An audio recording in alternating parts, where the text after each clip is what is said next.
O meu desafio aqui é falar sobre futuro. Nós fomos gratos pelo passado, nós falamos sobre a necessidade de nós continuarmos servindo ao Senhor e eu queria que a gente pensasse um pouquinho no futuro. Posso? Alguns dos pastores já falaram um pouco do futuro. O pastor Marcos falou sobre 1000 pequenos grupos quando a gente celebrar 70 anos. Já pensou nisso? Acho que dá, né? 5 anos? Amém? 65 batismos, você sabe que tem mais batismo até o final do ano? Glória a Deus por isso. Tem mais gente preparada e nós vamos ter mais batismos. Nós passamos o ano, né, ministro Rodrigo? Nos preparando, e o povo da adoração está abraçando a ideia.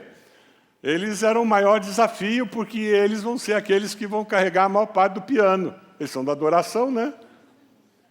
Não cabe mais de manhã, gente. É o segundo ano que não cabe mais. Nosso crescimento nos cultos da manhã não tem acontecido mais porque não tem mais espaço. Ano que vem nós vamos começar com 3 cultos no período da manhã. Hoje foi um ensaio. Hoje foi um ensaio. Quem chegou às 8 horas aqui, levanta a mão. Olha lá, a partir do ano que vem você pode chegar às 8. Tem que orar para o povo da adoração, eles vão ter que chegar cedo, gente. Eles vão ter que chegar cedo. Só a graça e misericórdia de Deus mesmo. E a gente vai botar orquestra para tocar todo domingo às 8 da manhã. Mas vai ser bênção, Senhor. Vai ser bom demais. Vai ser bom demais. Nós vamos ter 4 cultos dominicais. Nós estamos falando, já levamos ao conselho da igreja isso. Estamos falando em ampliar nossas dependências. Aí a gente poderia voltar a ter um culto no domingo. Alguém lembra quando a gente tinha um culto no domingo de manhã? Gente, faz tempo isso. Mas a gente poderia acolher mais pessoas. Então estamos falando sobre a ampliação desse salão. Sobre tirar essas colunas abençoadas. Estamos falando em ter um palco maior, lá daquele lado. O ministro Rodrigo já ficou feliz quando eu falei de palco maior. A orquestra vai tocar do palco. Olha lá. Estamos falando de um prédio de educação cristã, um prédio de estacionamento, desafios. Mas não é pelo prédio. Foi falado hoje aqui. É por causa das pessoas. O pastor Silvani falou e falou muito bem. É por causa das pessoas. Por causa das pessoas é que nós precisamos das propriedades. As propriedades não são fim, são meio. É a única razão de nós termos as propriedades. Estamos falando em 5 campos na Grande Curitiba. E quem sabe fora de Curitiba? A gente não sabe o que Deus tem. Escola de Líderes, pastor Troiman falou, nós estamos lançando uma rede viva que vai acolher e reunir tudo que nós já fazemos para abençoar muitas igrejas em todo o Brasil. Nós fazemos mentoria com muitos pastores de muitas igrejas, recebemos igrejas aqui para conhecer como nós trabalhamos, nós fazemos muita coisa com os nossos materiais, nós temos igrejas no Brasil usando o material dos guardiões, sabia disso? Temos igrejas inteiras usando sementes. E nós queremos abençoar mais essas igrejas. Nossa capelania escolar, nós queremos expandir. Você sabia que os nossos líderes dos nossos campos têm conseguido espaço em escolas? As escolas onde estão funcionando os campos para atender professores, os pais dos alunos. Nossa juventude foi essa semana, né, pastor Mateus? Que entrou na Universidade Positivo, com um grupo alfa, um grupo de evangelização para a juventude. E nós queremos entrar em mais universidades. Você quer fazer parte disso? A convocação solene é sobre isso. Sim, quando você faz jejum, você tem que trazer um pedido seu, uma razão que você está buscando, que é muito íntima sua, mas hoje a convocação solene era do povo de Deus. Era o povo de Deus dizendo, Deus, nós queremos mais do Senhor. E nós queremos descobrir o que mais que o Senhor tem para nós. Se nós somos quem somos como Igreja Batista do Bacaxeri, é porque gerações pagaram um preço para nós estarmos aqui. E nós temos que aproveitar essa herança que eles nos deixaram e dizer: Deus, como nós construímos um legado para as próximas gerações. Como nós vamos ser instrumentos para alcançar a nossa geração e as próximas. Você quer que isso aconteça com você? Foi o que aconteceu com Salomão. O seu pai tinha um sonho de construir o templo. E Deus disse: não é você. E ele entendeu que não era. E ele preparou tudo, ele arrumou tudo e entregou para o seu filho Salomão. E Salomão constrói o templo que foi a maior obra pública do seu reinado. Qualquer outra obra que ele tenha feito ficou pequena quando comparada com o templo. Lá em 2 Crônicas 7, de 1 a 4, nós encontramos esse texto. Talvez você já tenha lido, talvez você já tenha ouvido sermões nesse texto. Assim que Salomão acabou de orar, desceu fogo do céu, consumiu holocaustos, sacrifícios, e a glória do Senhor encheu o templo. Ele estava consagrando aquele templo ao Senhor. Os sacerdotes não conseguiam entrar no templo do Senhor, porque a glória do Senhor o enchia. Quando todos os israelitas viram fogo descendo e a glória do Senhor sobre o templo, ajoelharam-se no pavimento, o rosto em terra, adoraram e deram graças ao Senhor, dizendo: Ele é bom, o seu amor dura para sempre. Então o rei e todo Israel ofereceram sacrifícios ao Senhor. O rei Salomão ofereceu em sacrifício 22.000 bois e 120.000 ovelhas. Assim o rei e todo o povo fizeram a dedicação do templo de Deus. Salomão ora ao Senhor, ele dedica o templo. Existe um momento de quebrantamento, momento de adoração, momento de dedicação. É isso que nós queremos que esteja acontecendo com cada um de nós, nesse momento de finalização dessa convocação solene. Tempo de busca de quebrantamento, para que nós possamos ouvir a voz de Deus. Salomão fez bem o que ele se propôs a fazer, e ele ouve a voz de Deus, porque ele estava atento. Esse é um dos grandes benefícios do jejum, a privação física. Aguça nossos ouvidos para ouvir a voz de Deus, para registrar os toques do Espírito. Lá no mesmo capítulo, versículo 11, quando Salomão acabou de construir o templo e o palácio real, executando bem tudo o que pretendia realizar no templo do Senhor e em seu próprio palácio, o Senhor lhe apareceu de noite e disse: ouvi sua oração e escolhi esse lugar para mim, como um templo para sacrifício. O Senhor lhe apareceu. Ele se propôs a buscar a Deus, e o Senhor apareceu a ele. Salomão estava servindo a Deus, fazendo o seu melhor para Deus, e Deus veio a ele. Aquele que busca, como é que o texto continua? Aquele que busca, aquele que pede, recebe. A palavra nos promete isso. No Velho Testamento, Deus escolheu morar no Monte Moriá. Ali no Santo dos Santos existia a presença de Deus, e só o sumo sacerdote, uma vez por ano, entrava lá. No Novo Testamento, Deus escolheu morar em outro lugar.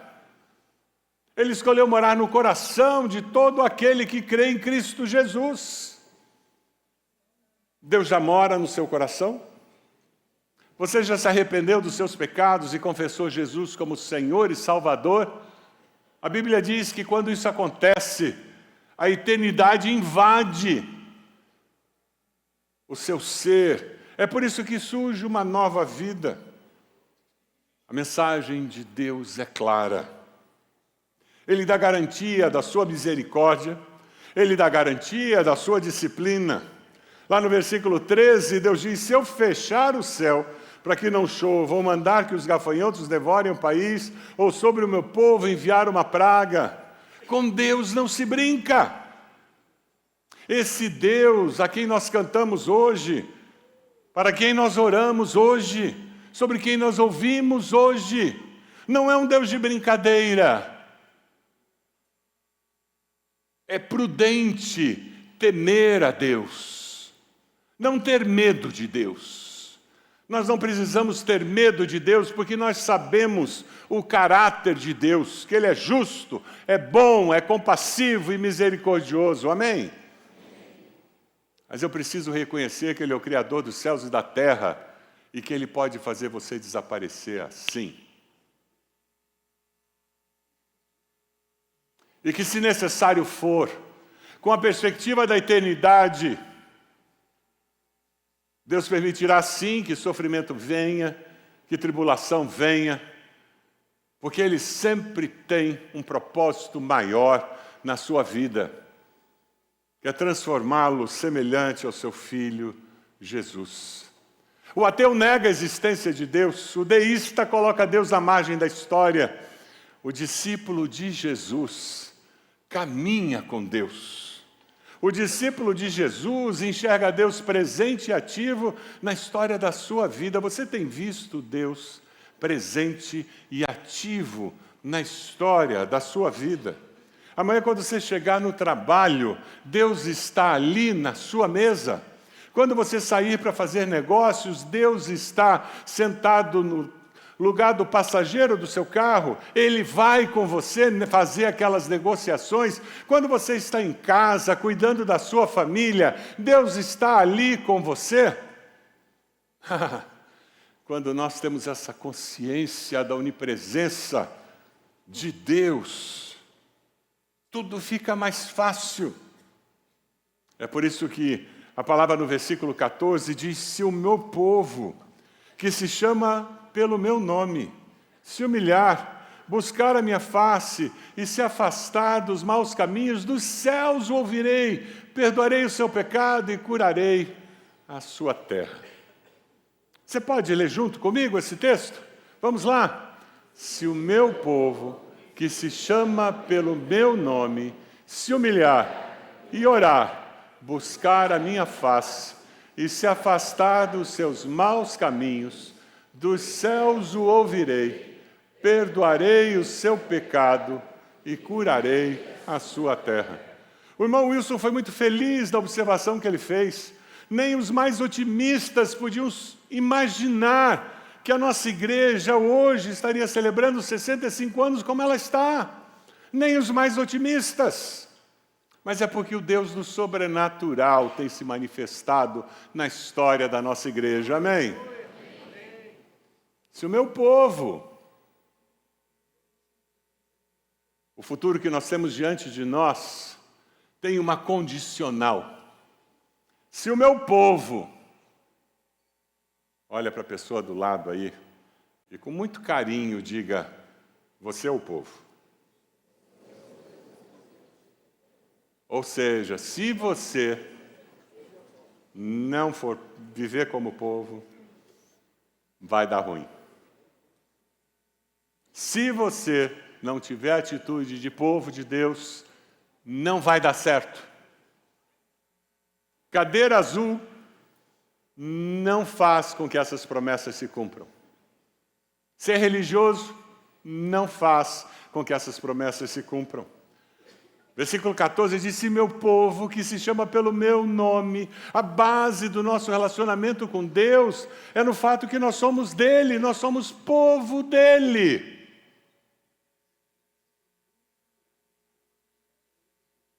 Desse texto eu tiro 4 conceitos básicos, dimensões básicas para nós vivermos como povo de Deus: humildade, oração, busca e abandonar maus caminhos. Você está disposto a fazer um autoexame agora? Para ver se dá para a gente enxergar o que Deus tem para nós no futuro? Se humilhar, sair da posição de importância. Eu não quero cargo na igreja. Se eu sou líder ou não sou líder do pequeno grupo, não é o importante. O importante é que eu estou cuidando de pessoas. O importante é que eu estou dando apoio para um novo discípulo para que ele cresça na fé. O importante é que eu estou ajudando para que aquela reunião aconteça. Se eu sou solista na orquestra, ou se eu toco um instrumento que quase não aparece, não é o mais importante. O importante é que eu estou fazendo o meu melhor. E Deus está me ouvindo.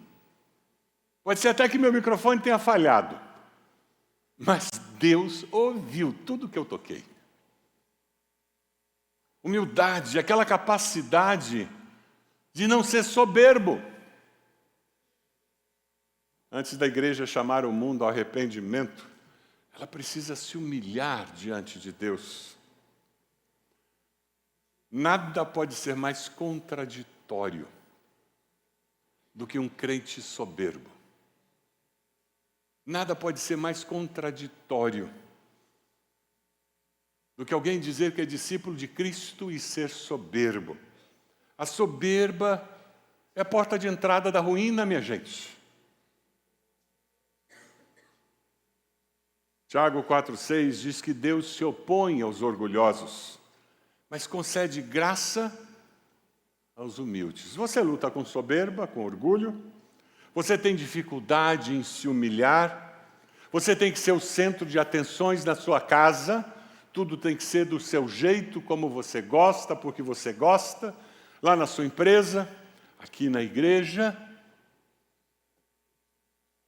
Se o meu povo se humilhar, assumir uma postura de servo e orar, falar comigo.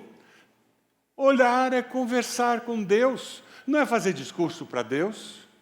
Oração é diálogo, não é monólogo. Eu vou repetir, porque eu estou quebrando um paradigma de décadas na sua vida.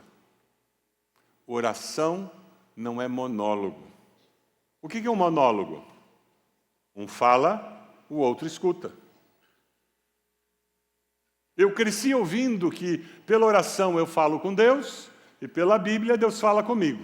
Mas alguém cresceu ouvindo isso? Bem intencionada, mas equivocada.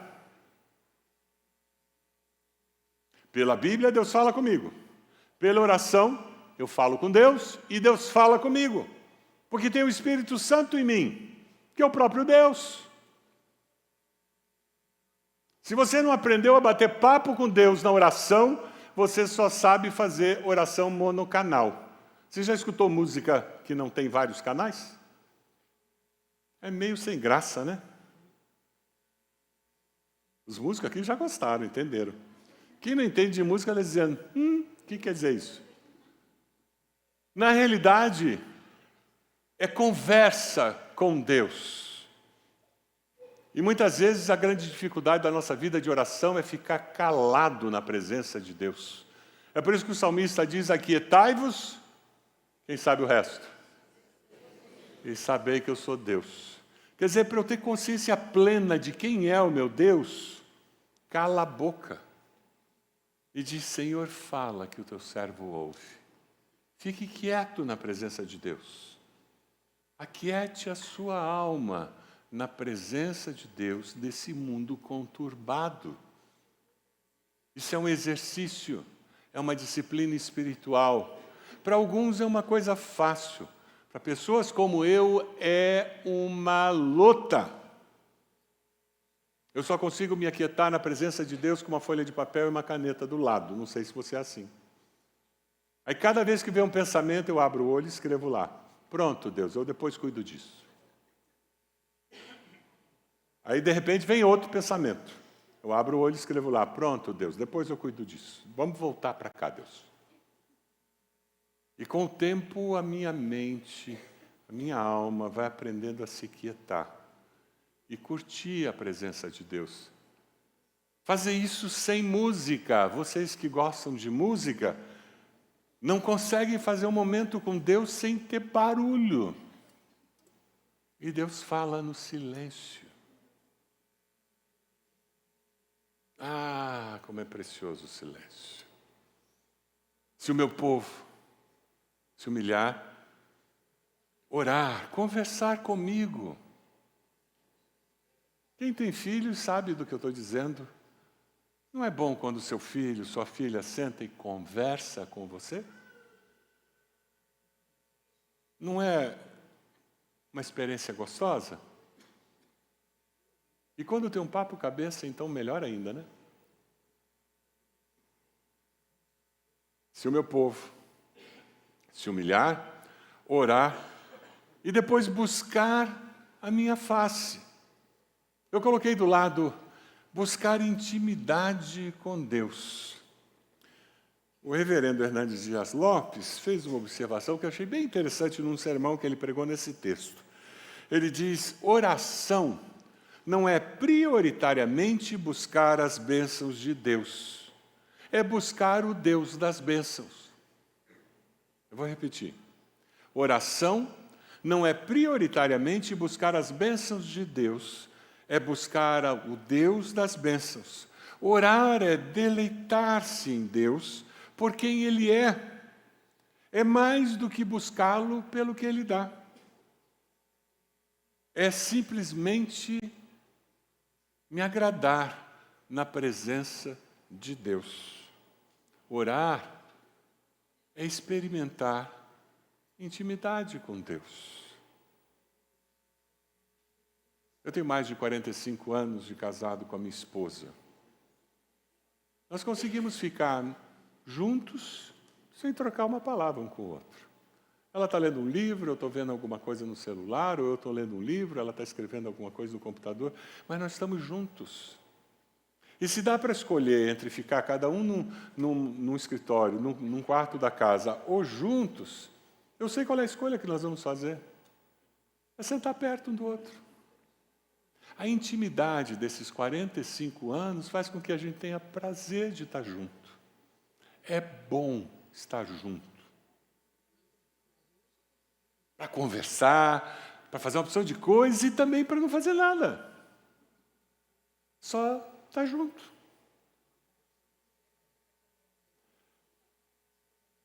O desejo do coração de Deus é que você deseje estar junto com Ele. Se nós queremos ser a igreja que Deus sonha para nós nos próximos anos, os prédios para Deus são secundários. O que Ele quer mesmo é que eu e você temos prazer de estar junto com Ele. Porque quando eu tenho prazer de estar com Deus, olha para a pessoa que está perto de você. Você vai ter prazer de estar com essa pessoa aí. Não é verdade? Aí eu tenho prazer de estar com a família de Deus. Porque são filhas e são filhos dele. E daí é interessante porque na mensagem que Deus entrega, Ele diz: e se afastar dos seus maus caminhos. O arrependimento faz parte da vida diária do povo de Deus. Não tem como ser povo de Deus na face da terra sem se arrepender. Tem alguém aqui que não peca mais? Levanta a mão. Não tem? Entendeu? Porque nós precisamos sempre nos afastar dos maus caminhos pelos quais nós acabamos optando por caminhar.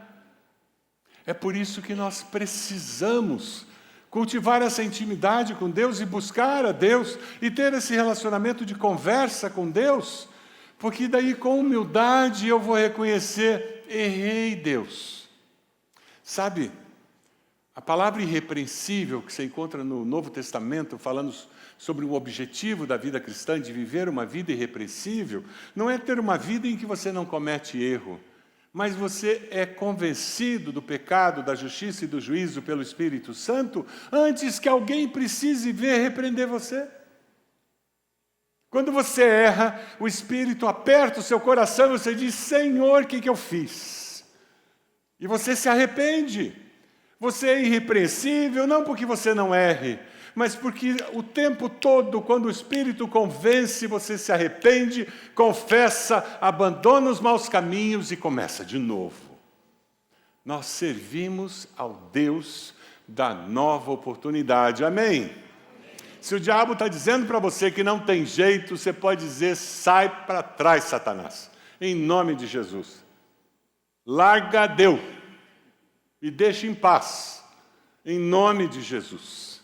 O nosso Deus é o Deus da nova oportunidade. Amém?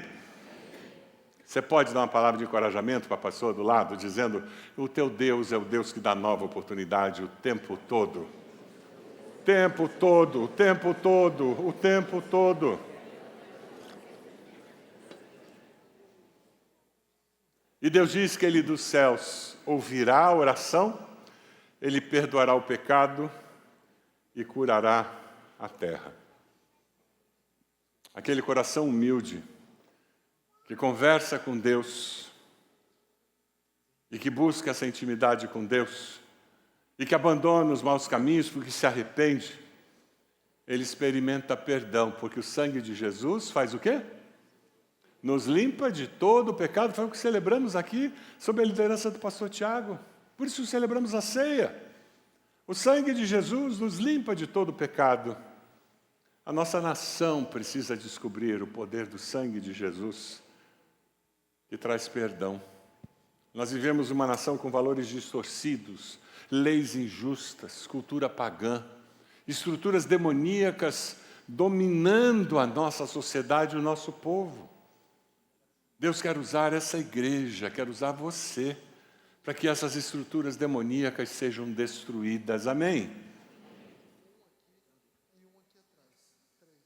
A nossa família precisa destruir algumas estruturas demoníacas que se instalaram, às vezes por gerações, cultura familiar que desagrada a Deus, rituais vazios que nós temos, valores distorcidos, ressentimentos, falta de amor.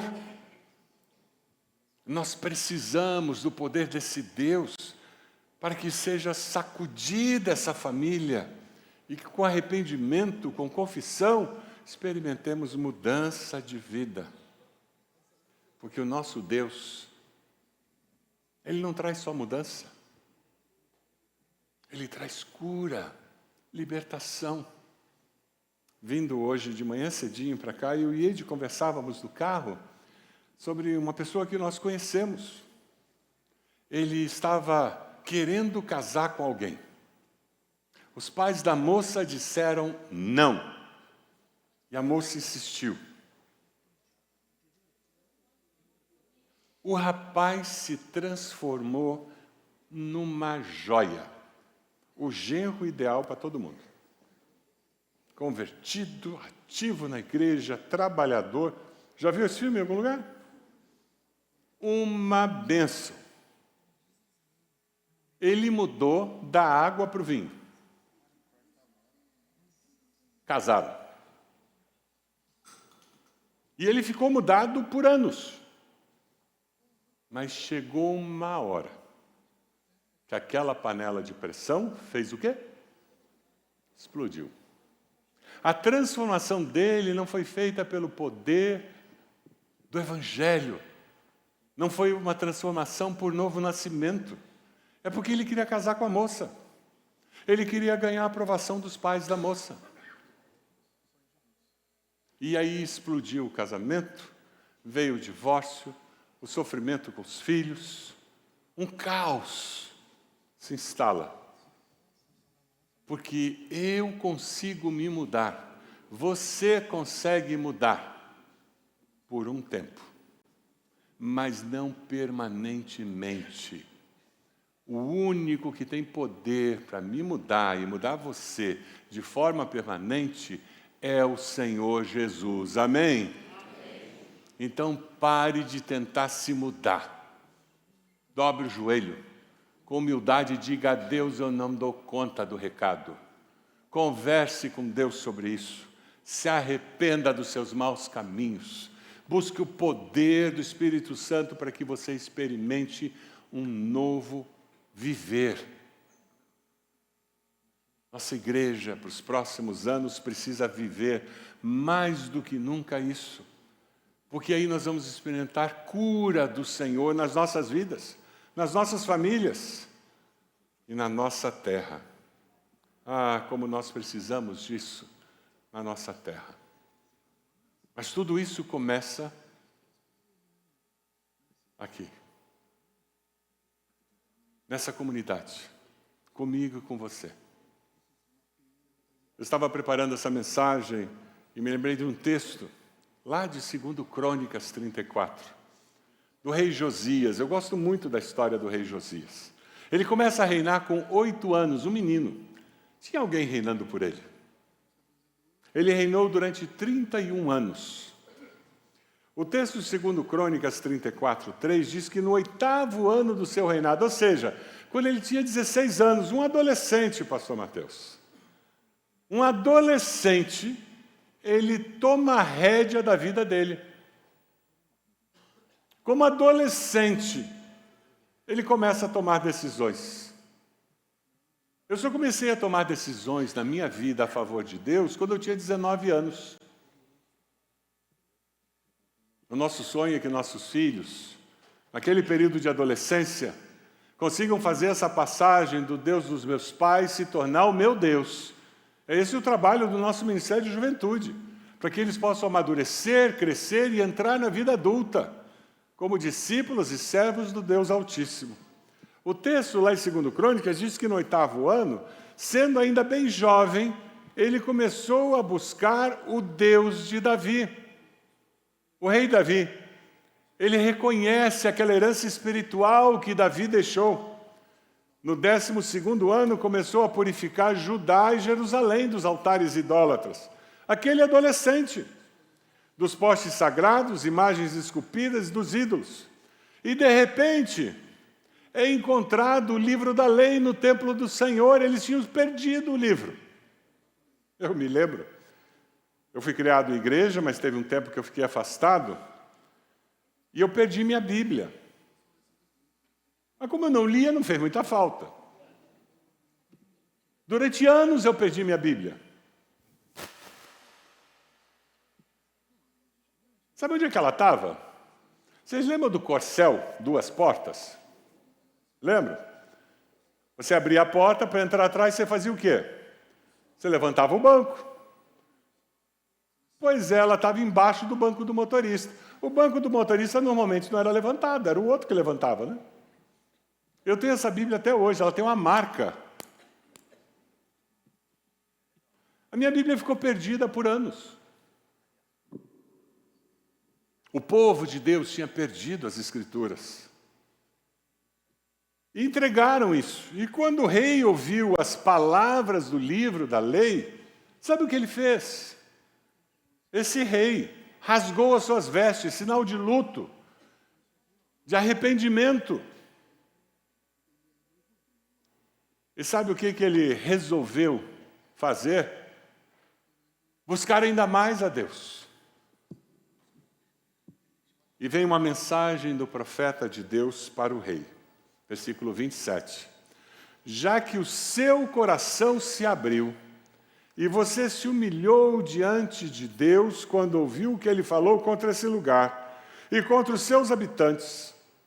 E você se humilhou diante de mim, o Senhor falando, rasgou as suas vestes e chorou na minha presença. Eu o ouvi, declara o Senhor. Arrependimento, confissão e mudança. Tudo começa com você. Se o meu servo, se a minha serva, tudo começa com a sua família. Se a família do meu servo, se a família da minha serva, tudo começa com a nossa igreja. Se a minha igreja, se o meu povo, que se chama pelo meu nome, o nosso futuro começa hoje com você. O nosso futuro começa hoje com você.